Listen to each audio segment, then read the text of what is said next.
Greetings Math 10 students. In this video we're going to take a look at simple interest from section 3.8 of the textbook. Section 3.8 in the book has both simple interest and compound interest. This video and the next one are going to focus only on simple interest, and in week 5 of the class we're only going to really look at simple interest. Compound interest isn't actually that much more complicated, but it involves exponents, a topic that we're not going to get into until week 10 or so, so we're going to actually skip that. For week 5, make sure that you're focusing only on questions that involve simple interest. So to begin with, what is interest? You're probably familiar with it in some way, shape, or form, because if you don't have student loans or a home mortgage or loans of some form, you're hopefully investing your money and getting interest on it that way. Interest is essentially the extra money that you pay on a loan or earn on an investment. If you're borrowing money, you have to pay money for that privilege to borrow the money. And likewise, if you're investing money, if you're putting your money in a savings account in the bank's actually borrowing money from you. They think of it as essentially the same thing as a loan, except they're the one who's borrowing money from you in this case, so they pay you interest. Why would they do that?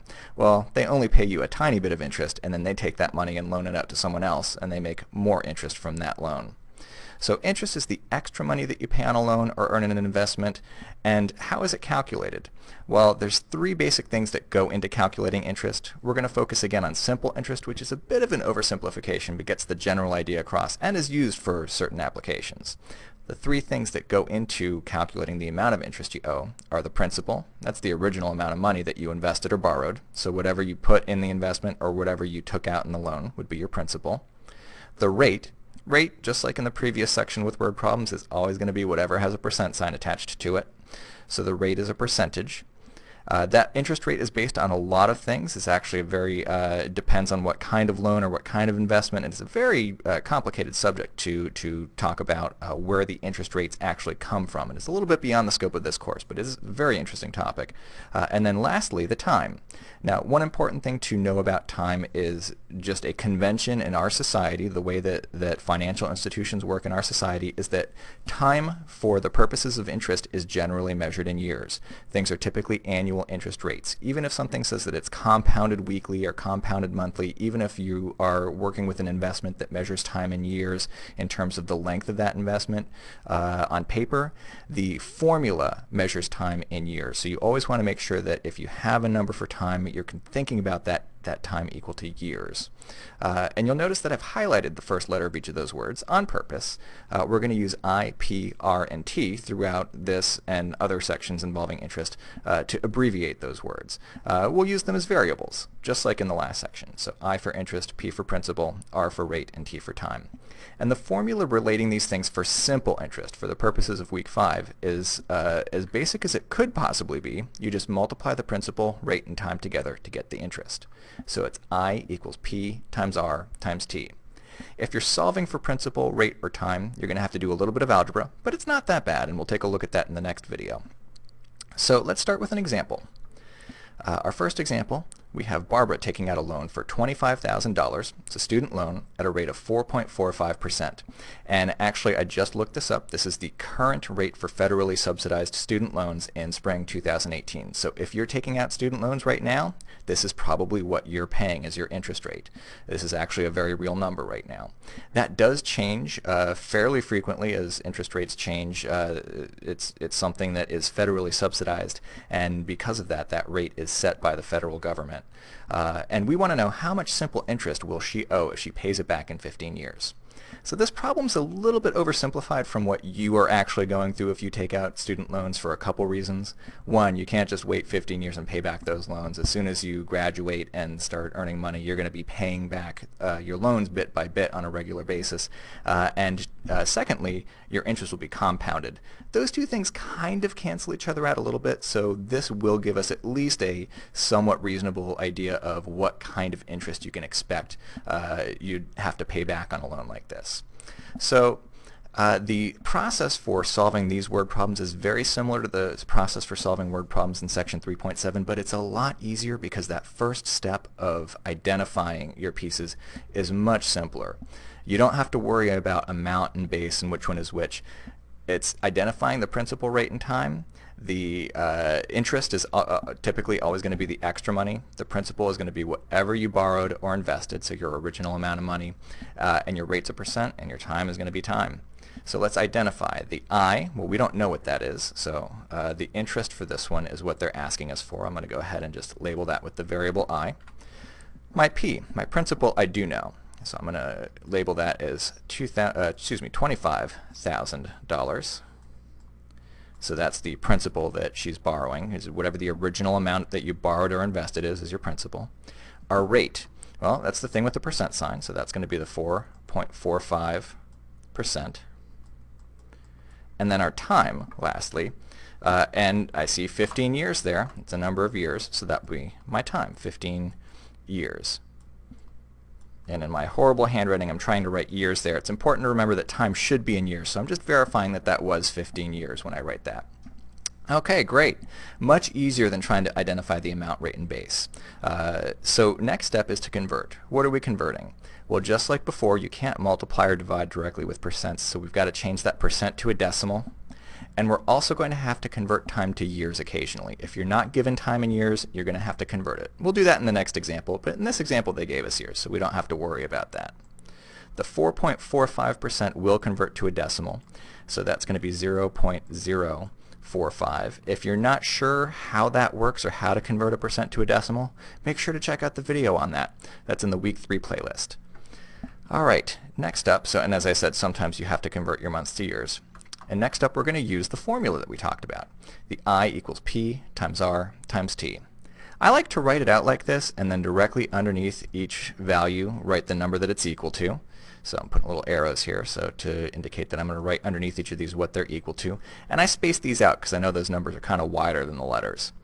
So my I don't know what that is. I'm going to replace it with I. But P, R, and T I do have numbers for. So I just go ahead and replace them. I bring down my equal sign. P becomes 25,000. R becomes 0.045. And T becomes 15. I'm just replacing them with the numbers that I identified.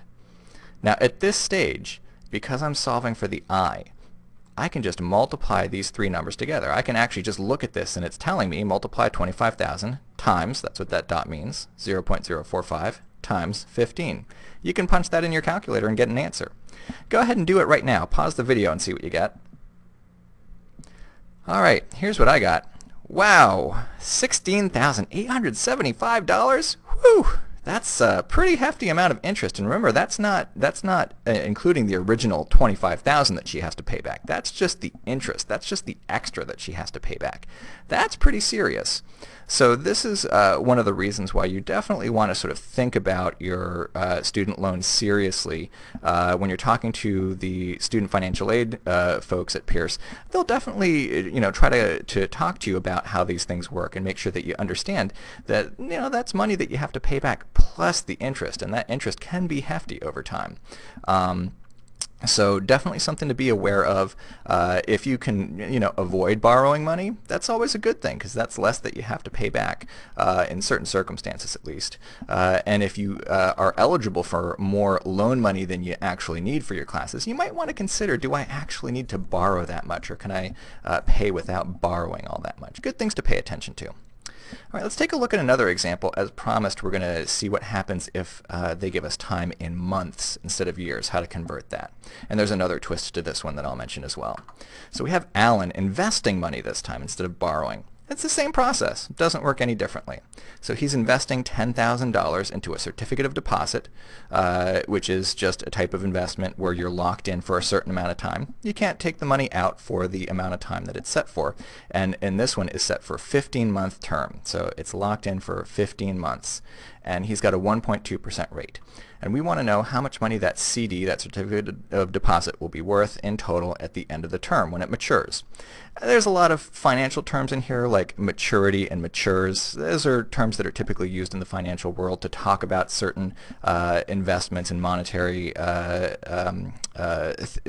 things like certificates of deposit, monetary instruments that have sets of time that they take to come to an end. So in this case, when I say the word matures or maturity, we think of that as the end of the term. So we're going to go through the same process. We've got to identify interest, principal, rate, and time. So interest we don't know again, so let's go ahead and call that I. Principal, in this case is the 10,000. So that's the original amount that he invested. Our rate, this time I'm just looking for the percent, that's a 1.2%. And time. Now in this case the time is 15 months. So I just have to be careful here. I might label months here with a little M-O or M-O-N-T. I might actually just write out the whole thing. You might put a little M there if you want. You don't have to write out months, but you want to just remind yourself that's not years, that's months. And I have to be careful because when I convert, I want to make sure that I convert my percent to a decimal, but I also want to convert my time to years if it's given in months or something else like that. So percent to decimal is not too bad. You're just moving the decimal place twice to the left or dividing by 100. Again, that was in another video, so that's 0.012. To convert months to years, there's a couple ways to do it. To convert it to a decimal, you're just going to divide by 12. So take out your calculator, hit the 15, punch the divided by button, and hit 12 and see what you get. Okay, you should get 1.25 there. Another way to do this is to make it a fraction just by taking the number of months and putting it over 12. 15 twelfths, like that. Most people prefer decimals to fractions, but either one's okay. Sometimes you get a horrible repeating decimal here, and the fraction's a little bit easier to work with, but you can actually do it either way. It doesn't matter. I'm going to go with the decimal for this example, but maybe in the next video I'll try a fraction or two. Alright, so percent to decimal, months to years. Next step is to go ahead and use that same formula, I equals P times R times T. And remember, I want to use the new values that I got from doing my conversions. So the 10,000 is still good, but I'm using the 0.012 and the 1.25, those new values that I converted, not the originals.